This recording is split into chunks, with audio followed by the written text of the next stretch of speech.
com estas explicações e com estas opções determinadas pelo Banco de Portugal?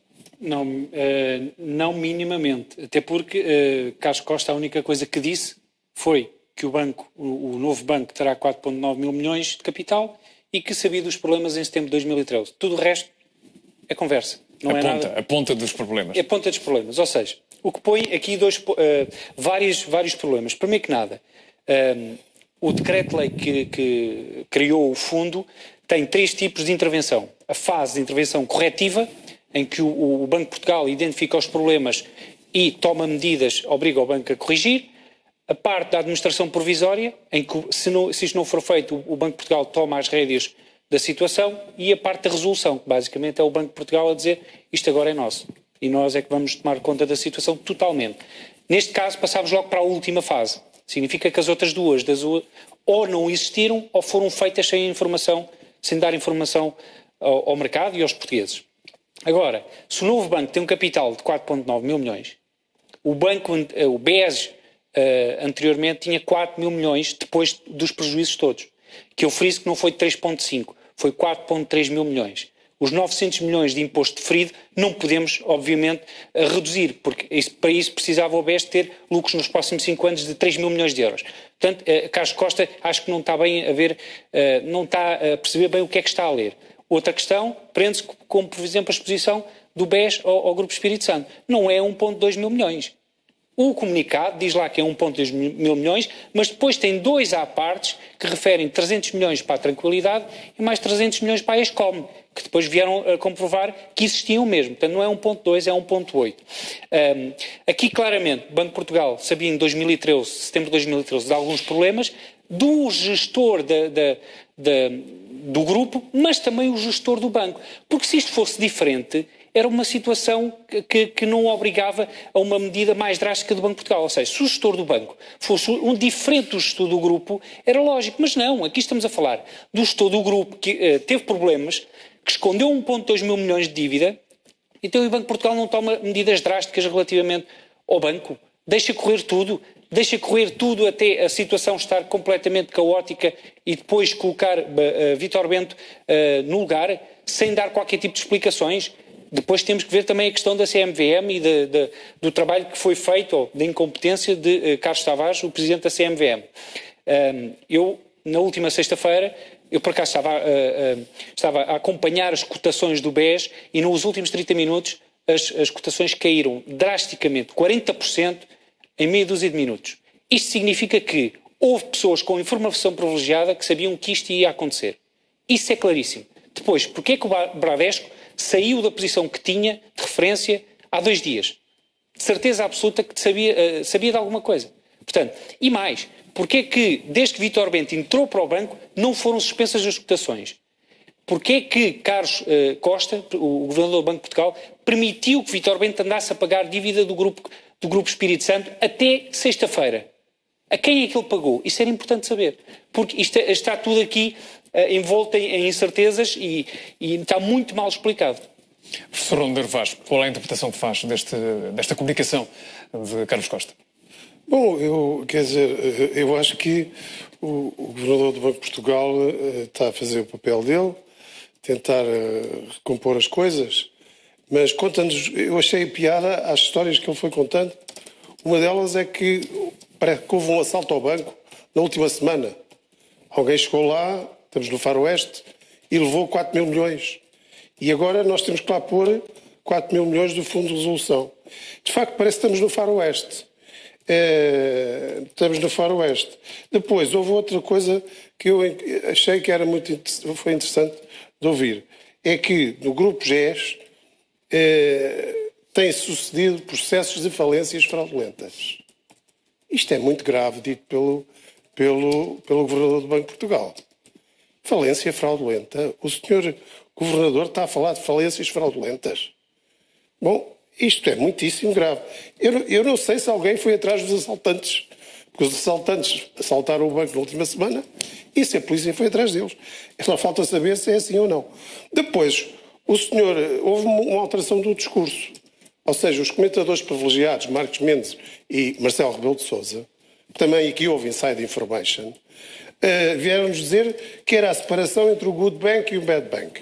Agora já não é good bank e bad bank. Agora é novo banco e velho banco.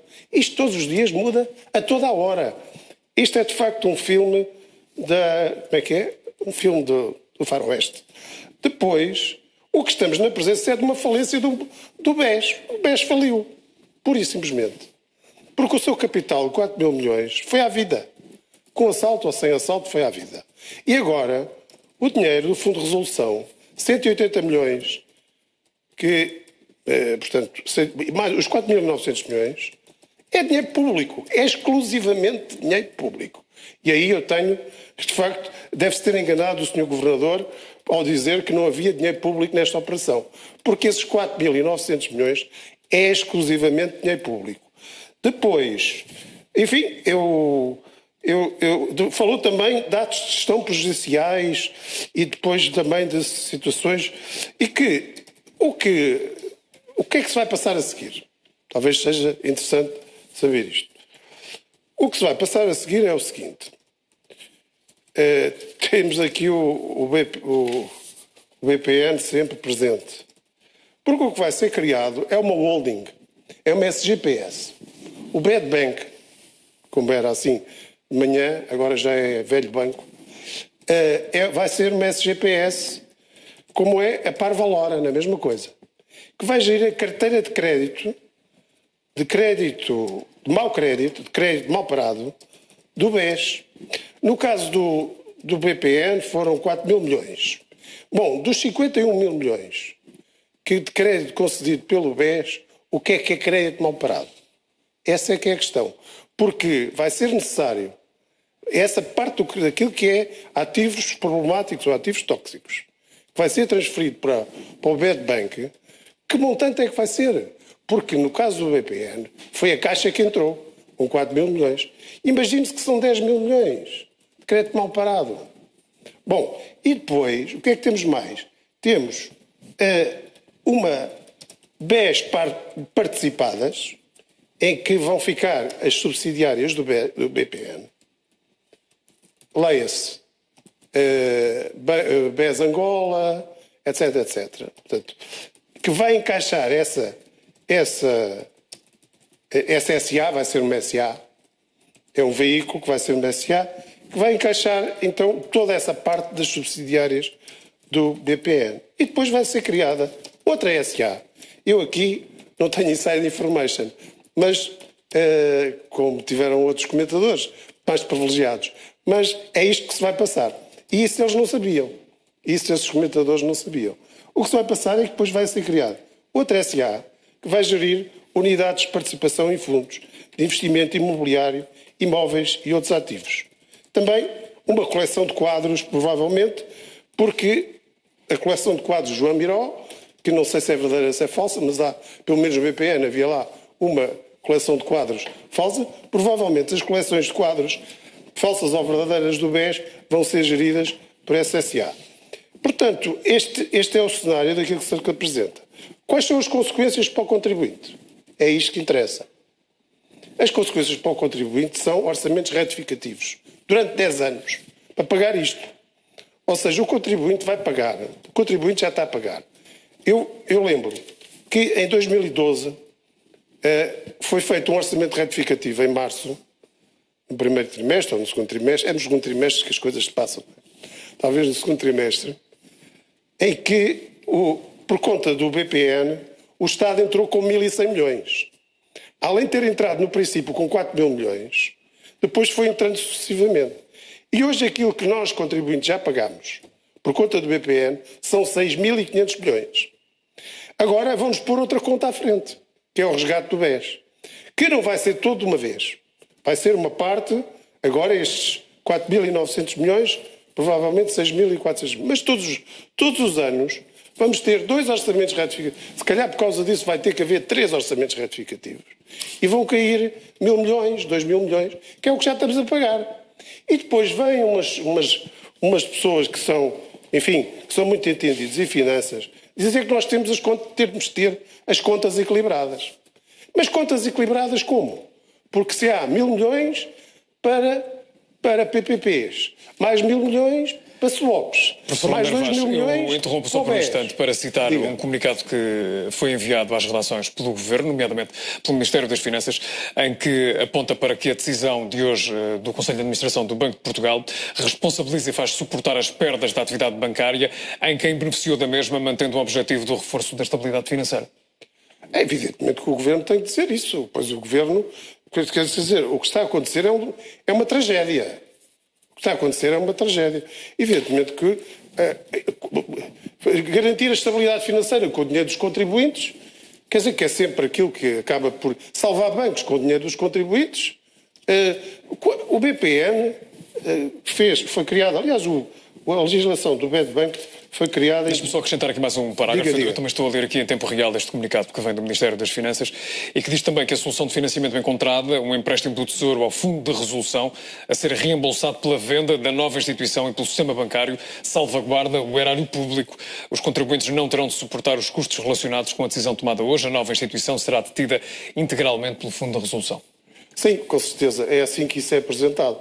Mas isso é mais um coelho da cartola. Porque eu lembro-me que o Ministro das Finanças, do caso BPN, a primeira declaração que fez foi que o BPN não ia custar um euro aos contribuintes. E já vai, pelo menos, em 6.500 milhões. Portanto, estamos a assistir a um remake do filme BPN, mas de uma dimensão muitíssimo maior. Porque se isto fosse de uma dimensão pequena, a família Espírito Santo tinha resolvido o problema. Como é de uma dimensão... enfim, que nós ainda não sabemos qual vai ser a dimensão desta tragédia, o problema está... Portanto, evidentemente que os governantes querem dizer, até por as declarações que foram fazendo, querem dizer que não vai haver dinheiro público. Mas o Fundo de Resolução é exclusivamente dinheiro público. E para o Ministério? Sim, conclua rapidamente, professor. Não, é isto. Eu queria dizer que os portugueses vão ter que pagar mais esta conta durante os próximos 10 anos. E para os depositantes, para os clientes, a venda deste novo banco a médio prazo e uma venda atrativa? Vamos ver, até porque Carlos Costa meramente disse que havia uma possibilidade de entrada de novos investidores, o que não significa que ele vá vender o banco todo. Já vem dizendo isso há várias semanas. Exatamente. Agora, há aqui questões bastante importantes, que é, eu não concordo com o Paulo quando diz que não houve nacionalização. Eu acho que houve uma nacionalização porque, basicamente, o Estado retirou o banco ao anterior dono, que é os acionistas. Agora, não há em ações desse novo banco, mas foi retirado para o outro lado. Foi já ao sistema financeiro. Sim. Agora, vamos ver uma coisa. Este banco, e como eu disse há bocado, tem 4,9 mil milhões. Eu relembro que o BES, o ano passado, tinha imparidades de 3 mil milhões de euros. Ou seja, estamos a esperar que o BES, a partir de hoje, só tem empréstimos bons. Não vai registrar imparidades nenhumas de empréstimos, o que eu acho muito improvável. Outra questão, e o Paulo referiu isso, que o Banco Mau vai procurar e buscar o dinheiro dos empréstimos maus. O que é que isso significa? Significa que, afinal, isso não é lixo.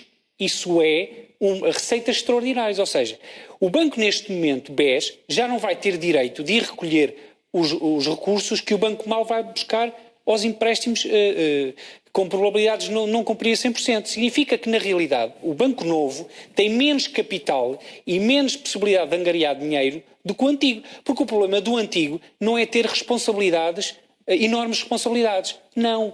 O problema do antigo é que teve uma exposição que foi conhecida ao grupo e aí perdeu. Mas não foi isso que lhe limpou o capital todo. Hoje em dia o BES podia ir buscar, por exemplo, 25% daquilo que emprestou ao Grupo Espírito Santo. Mas o grupo está completamente falido. Pode-se buscar cerca de 20% a 25%. É dinheiro. Este dinheiro já não vai entrar no Banco Novo. O que significa, na realidade, o Banco Antigo BES tinha mais hipóteses, a menos que haja coisas muito escondidas que vamos saber nos próximos dias. Tinha mais hipóteses de ir angariar dinheiro do que o novo, porque o novo está agora com 4,9. Mas o que é que está lá dentro?